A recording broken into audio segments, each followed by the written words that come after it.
This is The Road Show, and I'm your host, David Warren. On today's program, I welcome the CEO of the Zig Ziglar Corporation, Mr. Tom Ziglar. Tom has written a new book called 10 Leadership Virtues for Disruptive Times. That's our subject today. Let's welcome Tom Ziglar. Good to have you with us today, Tom. Hey, great to be here. Thanks for having me on. I have such fond memories of I believe it was 2 different times I interviewed the great Zig Ziglar, your dad, and those are great memories for me. So just wanted to share that off the top. Yeah, that's awesome. People ask all the time, what was it like growing up as Zig's son? And I said, well, as good as he was on stage, he was even better off stage. So it's a blessing for me. I want to talk about him a little bit later in today's interview, but right now I want to talk about Tom Ziglar, you. I mentioned that you are the CEO of the Zig Ziglar Corporation. Tell us about your job there. What do you do there? So at Zig Ziglar Corporation, we do several things. Here's our primary mission, and that is to encourage, equip, and support our speakers and coaches and trainers to go out and share the Ziglar philosophy and message. So we have several hundred coaches that we have certified and work with, and several hundred trainers and speakers that we do the same. And we really give them the materials, the support, what they need to go out and share a life-changing message. So that's what I do as the CEO. Personally, I love to write and speak and lead that fine group of coaches and speakers. And you're talking about business coaches, correct? Yes. We actually have both what the industry would call life coaches and leadership coaches. So a life coach is kind of a holistic approach around the wheel of life, which we do it a little bit different, mental, spiritual, physical, family, financial, personal, and career. So we don't leave out the spiritual. In fact, as we know, the challenges that people are really facing are found, the foundation of that challenge is in the spiritual side. I love that Christ really is your base there at the Ziglar Corporation. Yeah, if we come across as fairly intelligent, it's simply because most of our resource is God's Word. Amen. Amen. You've got a good manual to refer to.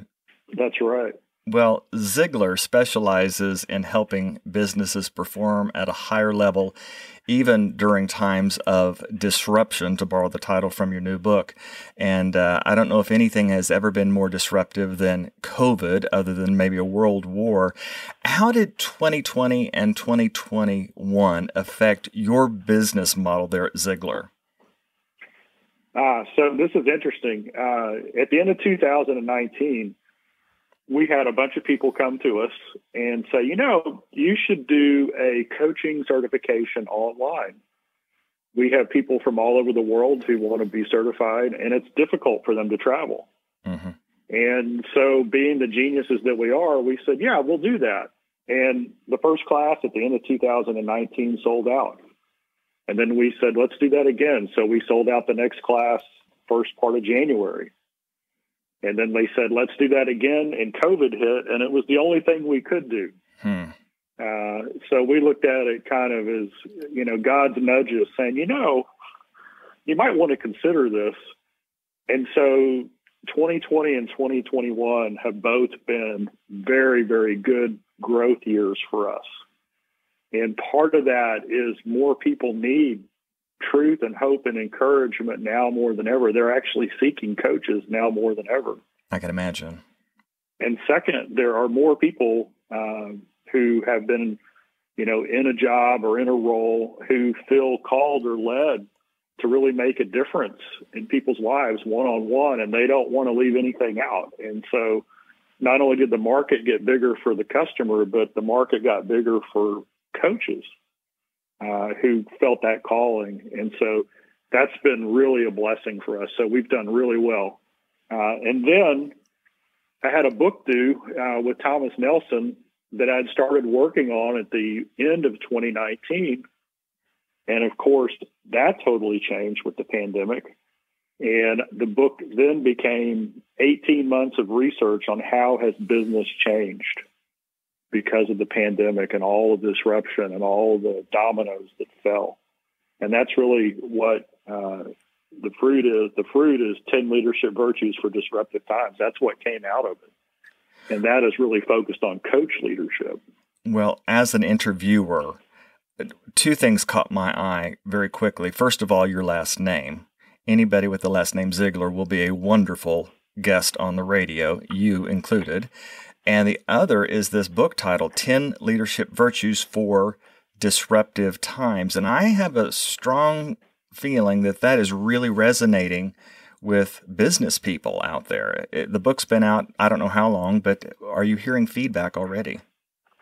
Yeah, tons of feedback. And it's really hit the sweet spot. And then every day there's new research studies and articles and headlines that validate everything that's in the book. When the pandemic hit, everybody went home. I call it the certainty, the certainty of uncertainty and the reality of mortality. All of a sudden, collectively, everybody realized, hey, life is uncertain. And then we started losing people we love, friends and family who got sick, and jobs were changed, and some of them gone forever.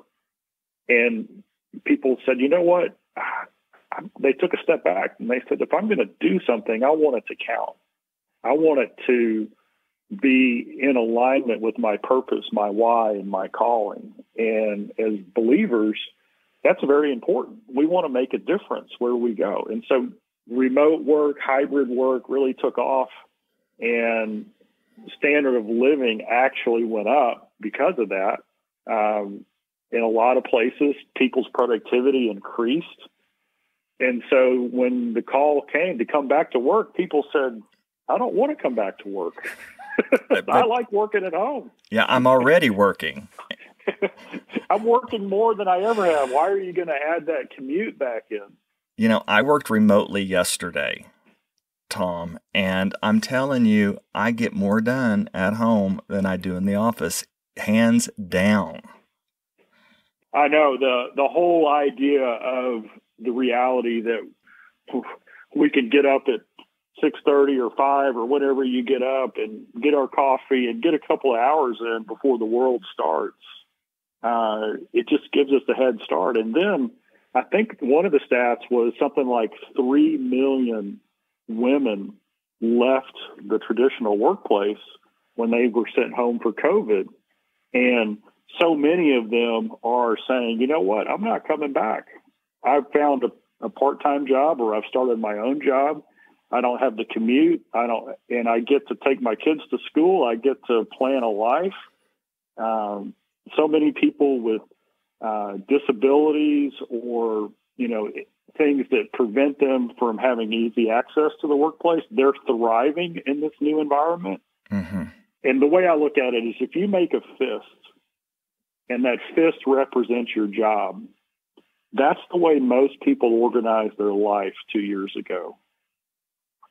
And when all this uncertainty hit and they went home, they realized, hey, that's not the most important thing.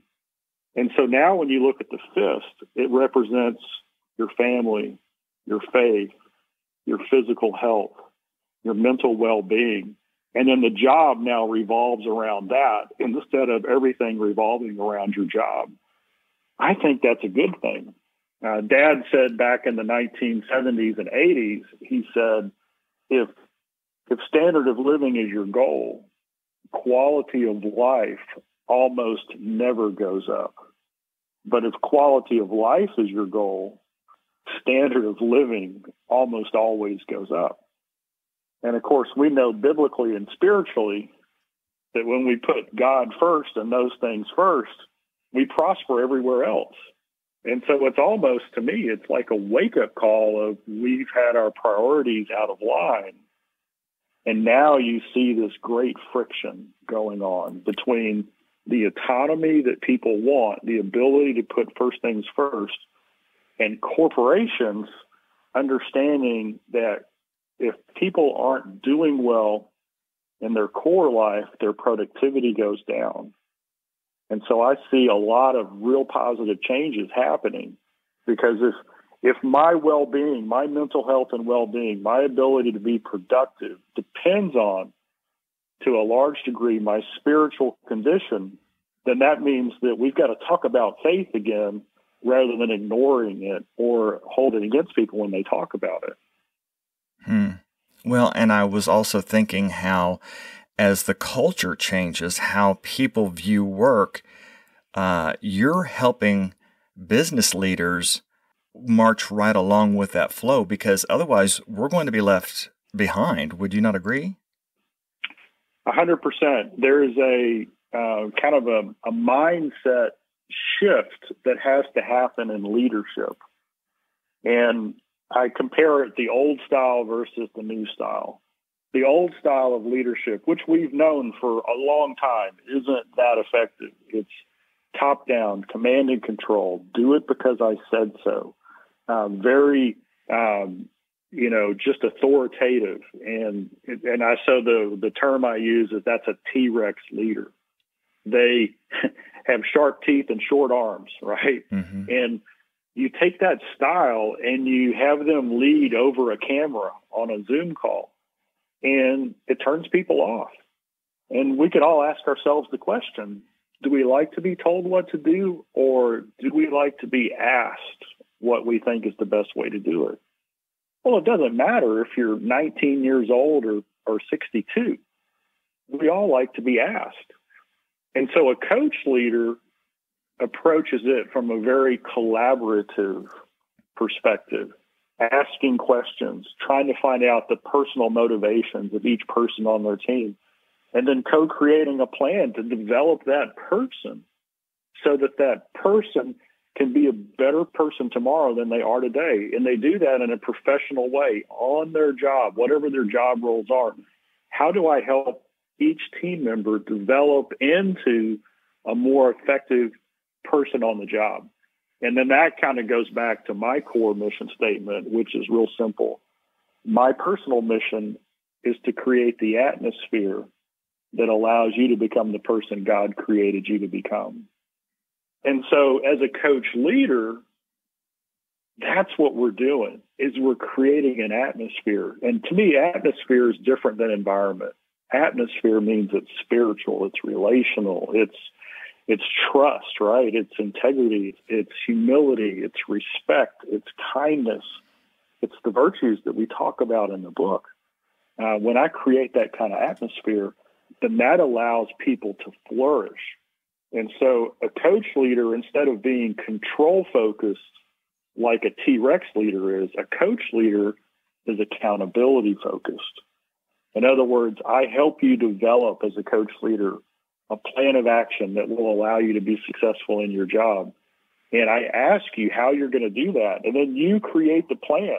And then I simply say, is it okay if I hold you accountable to your plan? That transfers ownership to the team member. And that's where the power comes, is when people see that they have a future, that they buy into the vision and virtues of the company, and that they're growing every day. I love it. I'm talking with Tom Ziglar. I'm David Warren, and we are discussing his new book, The 10 Leadership Virtues for Disruptive Times Such as These. This book is available wherever books are sold, plus the audiobook is read by today's guest and is available on audible.com. We're going to take a quick break, and when we come back, we're going to get into the nuts and bolts of this thing that Tom just mentioned, coach leadership. Back after this. I'm David Warren, here with some exciting news for Oasis listeners. We have a new mobile device app. It's free, easy to download, and lets you enjoy our refreshing music and talk everywhere you go. If you have an Android cell phone, go to the Google Play Store. And if you have an iPhone or iPad, visit the Apple Store and search for Oasis Radio Network. Be an Oasis ambassador and share this news with family and friends around the world. Oasis Network.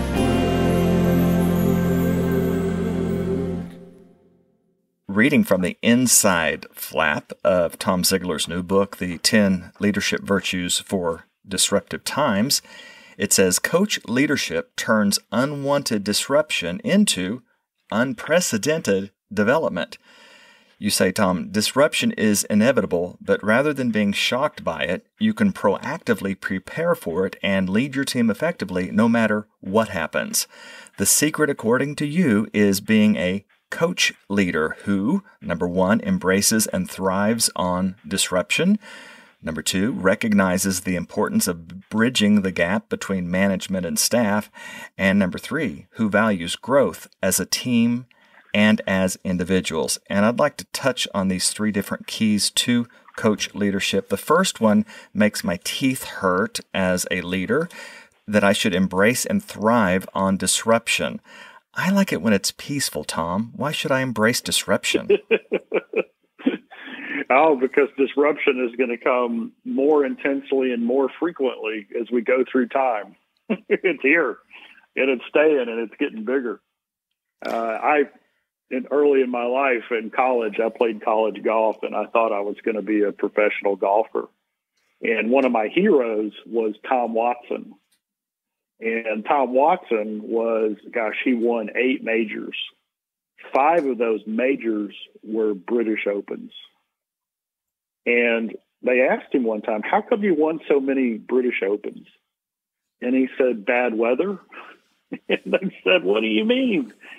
And he said, well, when I'm playing good, and he was an elite golfer, he said, when I'm playing good, there's only maybe 20 people in the field of 140 who can compete with me. Mm-hmm. He said, but when the weather's bad, I only have to beat 4 or 5 of them because they give up. Mentally, they give up.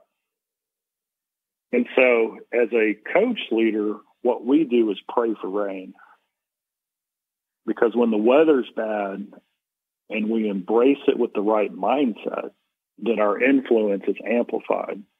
And that goes down to this idea that we're not about a fixed mindset. We're not about, hey, we're going to do it the way we've always done it, and we're just going to keep tweaking that system. If that's who you are, then if you had a sit-down 5-star dining experience in New York City in March of 2020, you went out of business, right? Because you can't provide that anymore. Mm-hmm. But if you had a growth mindset, and you suddenly realize that, you know what, nobody's delivering 5-star experiences. Why don't we do that? Then you've solved a problem for your customer base. And that's really one of my favorite quotes is around that kind of concept. One of my good friends is Rabbi Daniel Lapin. And he says this, when you solve a problem, you're often rewarded with certificates of appreciation. We call that money. And the more problems you solve, the more certificates you get. And then the rabbi said this. He said, God is never happier with his children than when they're solving the problems of his other children. That's great. So as a coach leader, if we look at disruption or change as an opportunity to grow, and we see all of these problems amplify, and we get focused on solving those problems, the creator of the universe smiles at us. I was at a conference, and there was a speaker there, and he was an economist. He was also an expert on prophecy. And somebody asked him, what do you see? You know, are we in the end times? And he said, I don't know. But then he said this. He said, I do know this, that more people have come to Christ through the generations when the believer was side by side with the person suffering, rather than in a position of prosperity reaching down to help them up. That's interesting. And that really struck me. And I'm not saying we need to, go empty our bank accounts and suffer right next to people. But what I am saying is that when people are struggling and a coach leader comes in and says, hey, let's figure this out. It's our ability to learn. It's our ability to be creative. It's our ability to to collaborate, to go out and solve problems. And I've got you, and we'll figure it out. When that kind of mindset enters into a working relationship, it's a game changer, because now the people on your team, they see the stability in the midst of the storm, and they wonder, where does that hope come from? Where does that outlook come from? Because we've all been impacted, right? All of us have had some amount of suffering in this. And when we present that, and then it adds to the bottom line at the same time, that is a powerful combination for influence. We talked a little earlier about how the old leadership system of leading from top down, because I said so, kind of the strong-armed boss, be it a man or a woman leading, that what's working with today's culture and is embraced by workers, happy workers, is a coach leader. And I'm sitting here thinking, you have to really, as a coach leader, work on your love walk, because you got to love people if it's going to work out well. Absolutely. And when we talk about that, the book is really framed in 3 sections. The first section is what we call the mindset of a coach leader. And that's what we just talked about, the idea of I'm going to embrace disruption. The second section, which is the body, the main piece of the book, is the 10 virtues. People ask, or they say all the time, hey, you want to be a good leader? Just love your people. But nobody says how. Nobody reaches out and says, this is how you love your people. So when you walk out the 10 virtues, that is the how you need to lead. When we talk about kindness or respect, the book goes into details of how you can actually demonstrate those in the way you lead and treat and build relationships with your team. And by doing that, it gives you an amazing ability to help people see what's possible. As a coach leader, you need to create the vision, the future that your people see. But they're only going to trust that if the actions that you take and the way you build a relationship with them correspond to the vision you see implant in their mind of what could be. And so that's really what it's about. Now, the interesting thing is, for people who have read God's Word, if you go through the 10 virtues, they're right out of 1 Corinthians 13, which is the love chapter. And that, to me, is what it's all about, is walking out God's love. And we give ourselves credit sometimes where we'll tell people, hey, I love you. And that person is like, well, I can't really tell. And you're like, what do you mean? It's like, well, all I can observe is what you do. Yeah. I'd like to list those 10 attributes, if I may. Absolutely. They're kindness, selflessness, respect, humility, self-control, positivity, looking for the best, being the light, never giving up, and standing firm. And to go back to your story with me, David Warren, saying to somebody over whom I'm a supervisor or a boss, or to use your better term, a coach leader, to say, I love you. Well, what does that mean? Well, I had a perfect example the other day. One of my employees said a sarcastic remark to me, and I wanted to say a sarcastic comment back to the employee. But love in this case was self-control. And with me as a coach leader where I work, I'm held to a higher standard. Tom, talk. You know, the first kind of sentence in self-control is stop digging the hole.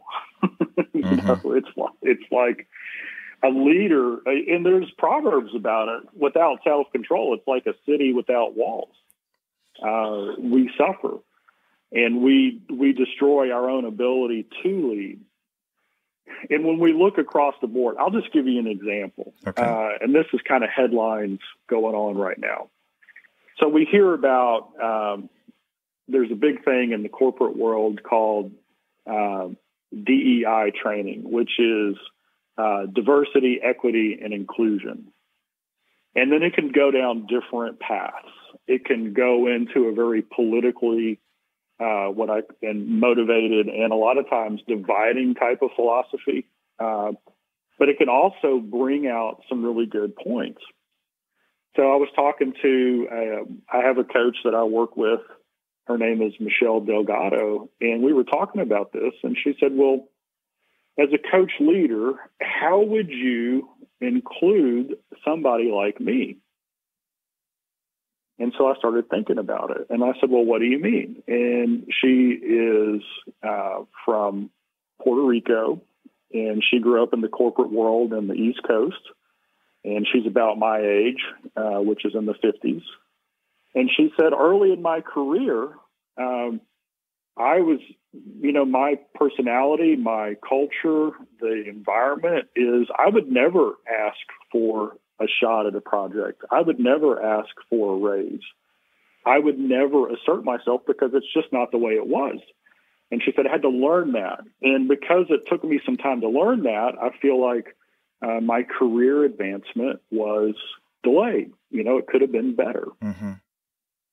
And so how do we show love in that respect? Well, this is what a coach leader does. You're onboarded, you're brand new in the business, and the coach leader sits down with somebody like Michelle and says, hey, why are you here? What's your goal? Where do you want to be in 5 years? What's your dream? What kind of career do you want to have?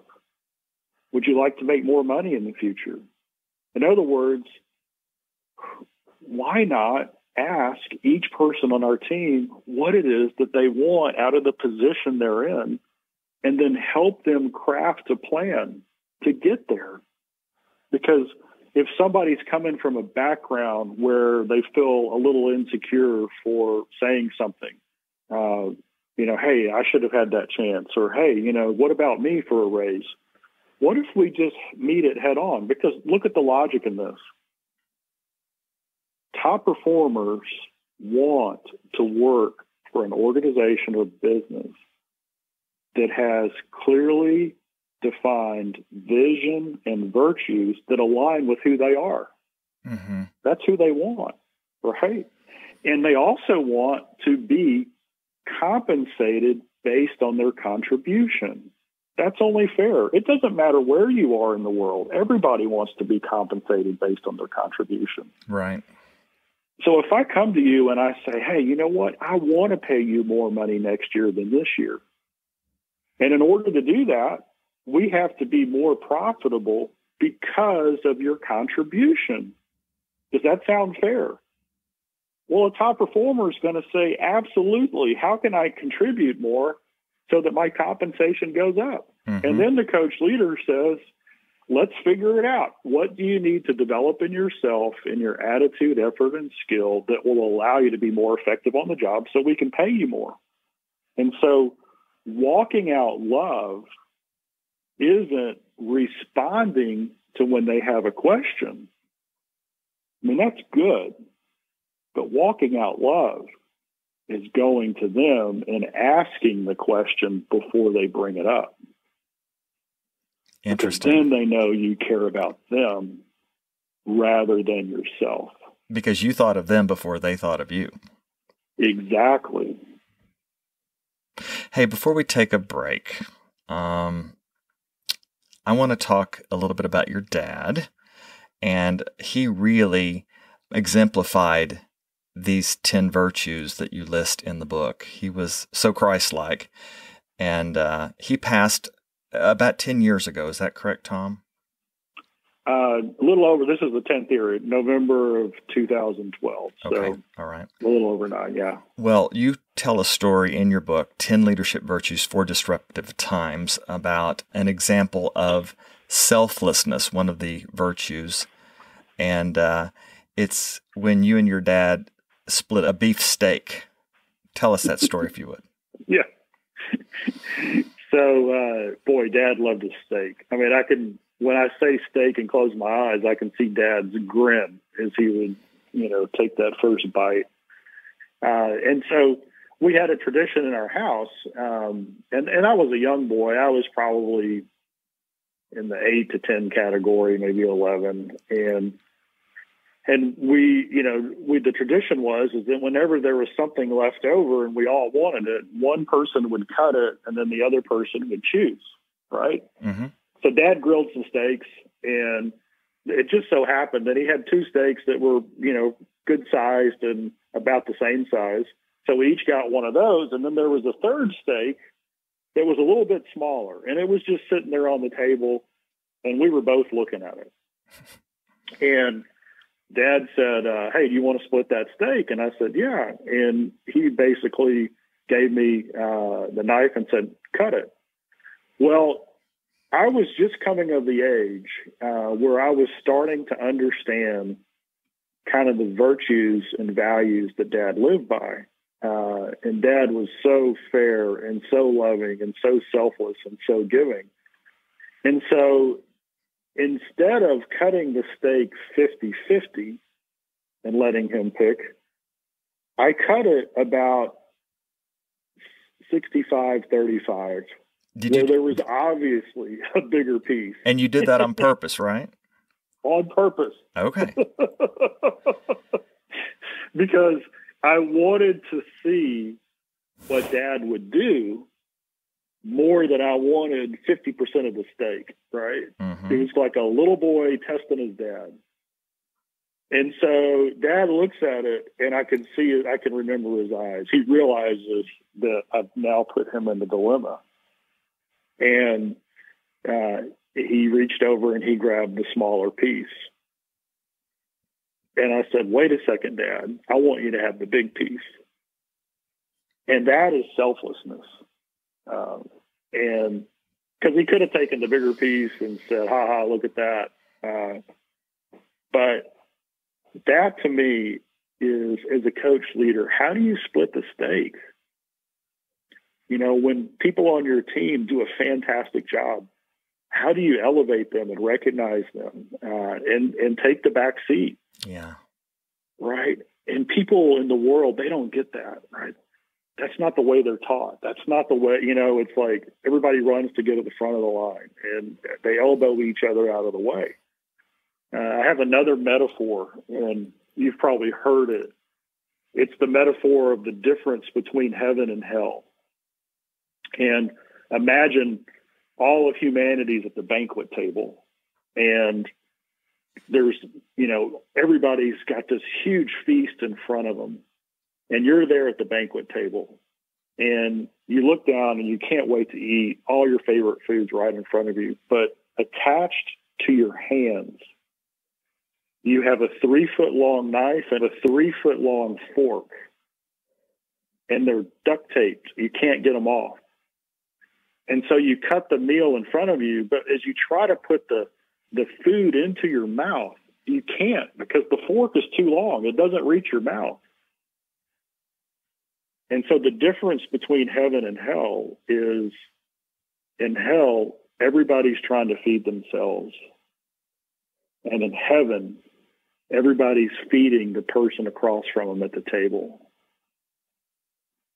And to me, that's such a powerful vision of where we are today in the world, is as leaders, as coach leaders, when we're feeding the people at the table around us, the bounty is unbelievable.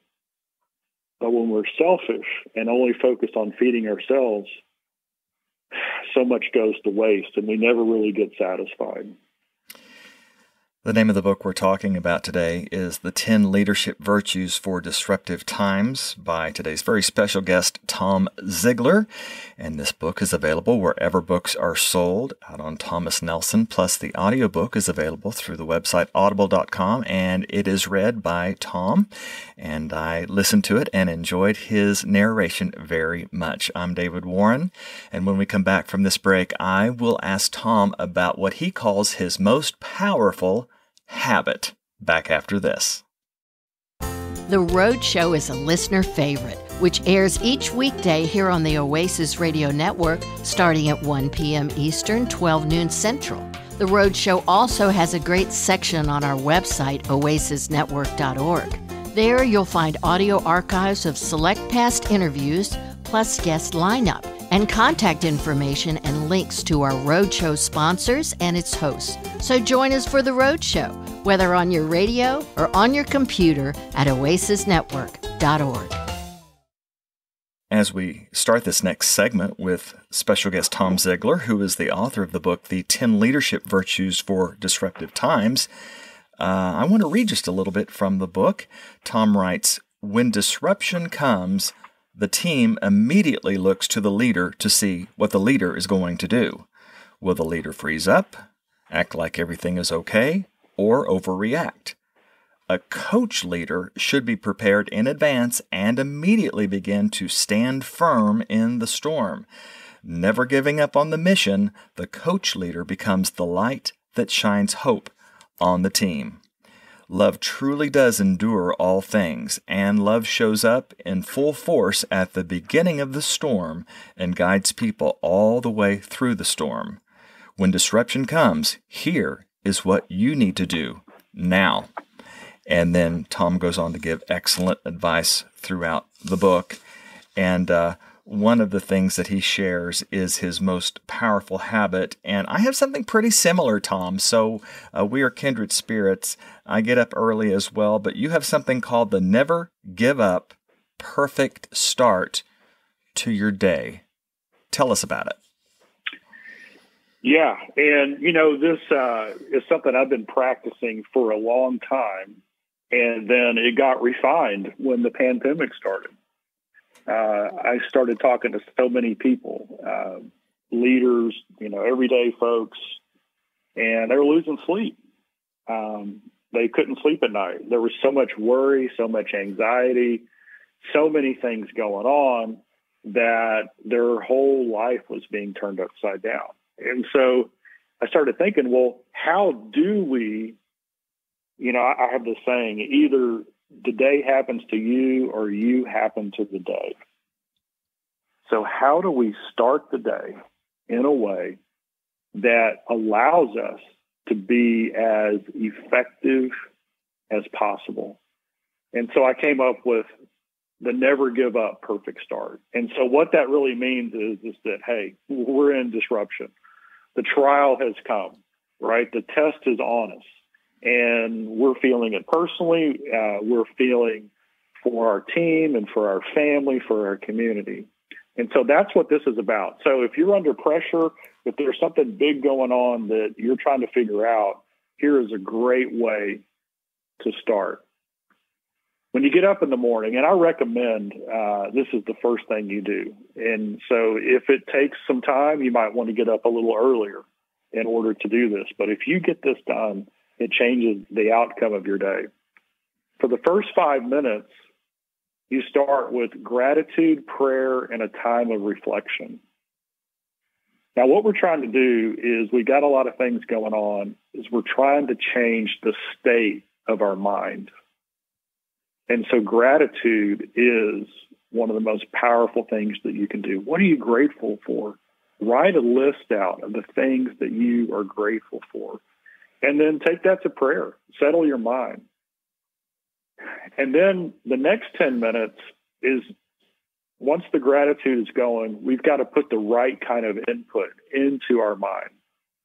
So read or listen to something inspirational. This could be God's word. It could be a book or an audio program that lifts you up so that you're now thinking in a positive way. A devotional would be a fantastic thing to do.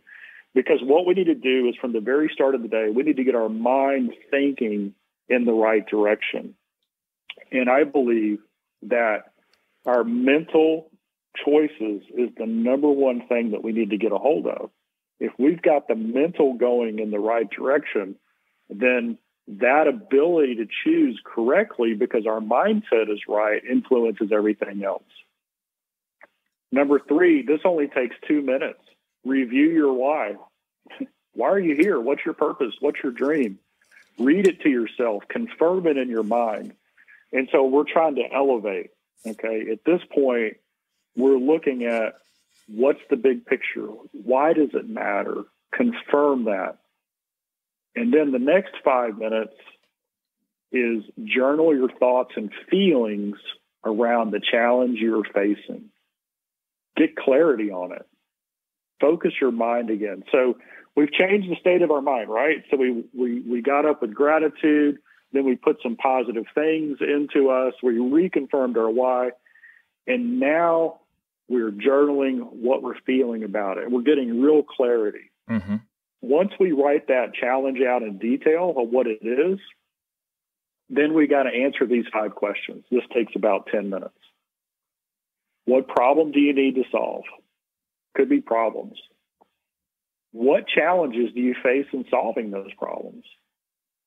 What skills and knowledge do you need to solve those problems? Who can help you solve the problem? And what is the plan to solve the problem? Now, those are all really interesting questions from this perspective.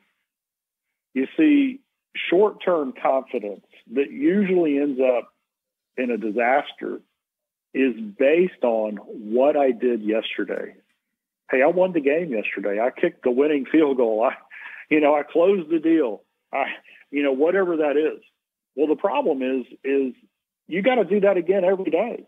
And when you get into a string of not closing the deal, your confidence goes down through the floor.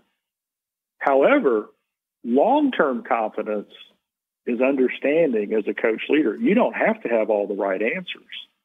You just have to have the right questions. You've got to have the right people on your team. You got to know who to ask. Mm-hmm. Because the way we handle disruption is through growth and learning and bringing in those more capable than ourselves to handle parts of that. And so the way you show confidence as a coach leader to your team isn't, hey, I've got all the answers. It's, hey, together we can find out the answers. And then number 6, this is the last part of the perfect start, is now that you've got those 5 questions clearly identified, you get to work on a plan. You spend about 45 minutes solving the problem with specific actions you can take that day. And so we move the anxiety and worry out of our mind onto a piece of paper. Excellent. That we can take action on. And we know that our confidence comes from who we know. And that could be a capital W on the who. Mm-hmm. Right? And our confidence comes from our ability to be creative and to learn and to grow. And who do we go for that? We go to solve the problems of God's children. And the people on our team, I believe, are gifts to us. There's a proverb that says, gosh, if only we were surrounded, before you go to war, seek the counsel of wise counselors. And I started thinking, maybe we're already surrounded by wise counselors, but we haven't built the relationship with them to where they offer up their counsel. That's great advice. Yeah. Hey, Tom, earlier in today's program, you talked about quality of life equaling quality of work. And in the book, 10 Leadership Virtues for Disruptive Times, you say that perhaps the most important foundation to a coach leader's perseverance and never giving up is this concept, this quality of life equaling quality of work. How do you, as the CEO, the leader of the Zig Ziglar Corporation, ensure your employees' quality of life? There's really just 2 things you've got to keep in mind here. The first one is that people who have problems at home, bring them to work. I mean, it's a fact. Yes. And the number one issue today in big business is health and well-being of team members. This is in HR departments all over the world. They know that if their people aren't doing well at home, then their performance on the job is suffering. And so the first thing is you got to understand that. And then the second is you got to follow that up with proactive questions. And that is, hey, how are you doing? How's this new work environment? We have a team member, Lori Majors. She was Dad's personal assistant for 35 years. This is her 45th year at the company. That's great. And it's amazing. But the reality is we're changing our office situation. We've been working at home more remotely. And that's the challenge for anybody. But if you have a 45-year track record of coming in every day at 6 o'clock in the morning, getting things done, talking to other people, and suddenly your whole work world changes, then we've got to be aware of that. We've got to, ask the question, how are you doing? What can I do? Can I get you a new computer for the home? Can we have more meetings in different ways? How do we go about doing this? And so the second piece, once you understand that quality of life is essential, then you got to ask the scary questions. Hey, how are you feeling? You sleeping okay? You getting your work done? And then everybody's different. So if you've got a 30-something on your team and they got young kids at home, how are they doing? What's school like? And you have to get an understanding of what it is that they're going through. The Great Resignation that's in all of the headlines, a big piece of that is burnout. Gallup says that if somebody doesn't have a good relationship with their manager, they will leave and work somewhere else for the same amount of money. But if they have a great relationship with their manager, with their leader, it takes at least a 20% raise to get them to leave. And so my question is, interesting. What kind of relationships do you have with your people? And do those relationships allow you the ability to find out what's going on in every area of their life? Because if they're going through physical struggle, relationship struggle, financial struggle, anxiety or worry, all of those things are going to impact their performance. And if they feel disconnected from you, they're going to think the solution is to find a job somewhere else. And what's going to happen? It's a lose-lose. Because if that's why they're leaving, they're probably going to go work for somewhere else that's like what they left. In other words, they're not going to find that connection. Tom Ziglar is our wonderful guest on today's program. We're going to take one final break. When we come back, I want to mention the 10th leadership virtue before we say goodbye. But the book is called The 10 Leadership Virtues for Disruptive Times by Tom Ziglar, available wherever books are sold. And the audiobook is available on the website audible.com and is read by Mr. Tom Ziglar. I'm David Warren. We're going to take a short break and be back for the wrap-up and talk about that 10th leadership virtue right after this.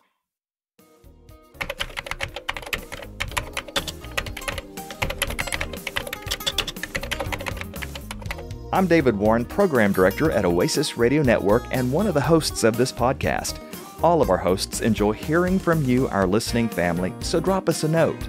Our email address is roadshow@oasisnetwork.org. Be sure to subscribe to the podcast and you'll receive new episodes on your mobile devices. And now, back to the show. It has been such a joy to get to meet the son of someone whom I have respected and admired for so long, and now I pass that over to you, Tom Ziglar. I very much admire and respect you and know that you had some big shoes to fill there at the Zig Ziglar Corporation, and I think you're doing quite a fine job. Thank you. I'm blessed. Yes, you are. Okay, the 10th leadership virtue for disruptive times is standing firm. And you have a quote in the book that says, "Isn't it amazing that standing firm requires integrity and trust that is best created by being vulnerable and transparent?" Before we say goodbye, tell us how you exemplify this at the Ziglar Corporation, how you, as the leader, are vulnerable and transparent with your coworkers. Yeah, vulnerability. There's been so many people who've written about it. Patrick Lencioni is one. That is probably the number one attribute of a successful team, meaning that the people on the team will raise their hand and say, I don't understand, or I messed up, or I made a mistake, or I need help.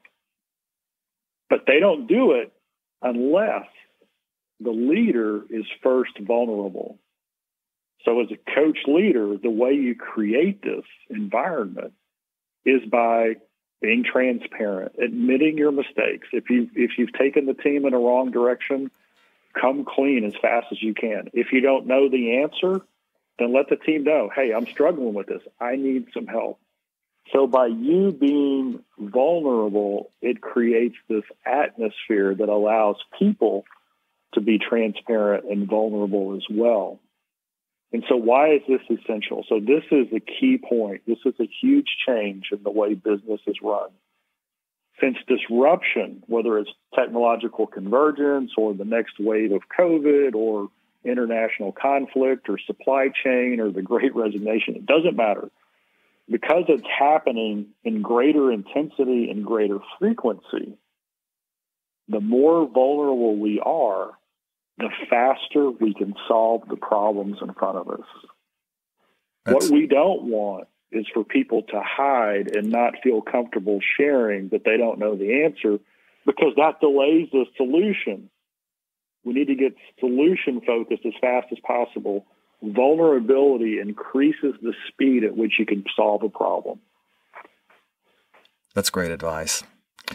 Well, Tom, congratulations on the new book, The 10 Virtues for Disruptive Times by Tom Ziglar, CEO of the Zig Ziglar Corporation. Before we say goodbye, we've got a couple minutes left. Tell us what we'll find on the website, Ziglar.com, and Ziglar spelled Ziglar.com. What will we find? Absolutely. So when you go there, you'll find some free gifts. We have a newsletter that you can subscribe to. And you get some free downloads. You'll actually get one of Dad's audio recordings. And then you'll find out about our programs where we equip coaches, speakers, and trainers to carry on, to make a difference. Of course, the 10 Leadership Virtues book is prominently displayed there. And if you need some hope and encouragement, you'll find that too. We've discovered that the world needs hope and encouragement now more than ever. So check it out. Get our newsletter. You should get the little book of big quotes, 100 of Dad's best quotes. So that's a great download that you get when you join us. Hey, before we say goodbye, tell us what the quote is that your dad is so well known for. In fact, it's right there on your website. Yeah. The Dad's quote is, you can have everything in life you want if you'll just help enough other people get what they want. And ultimately, that's what a coach leader is all about, is the only way a coach leader is successful is if their people are successful. So how do you help your people become successful? And that's right out of Dad's quote.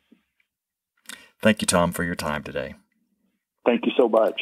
The book we've discussed, The 10 Leadership Virtues for Disruptive Times by Tom Ziglar, is available wherever books are sold, and the audiobook is read by Tom and available on the website audible.com.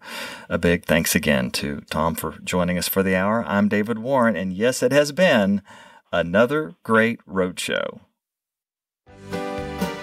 You've been listening to The Road Show. If you'd like to write to us, here's our address. The Road Show, P.O. Box 1924, Tulsa, Oklahoma, 74101.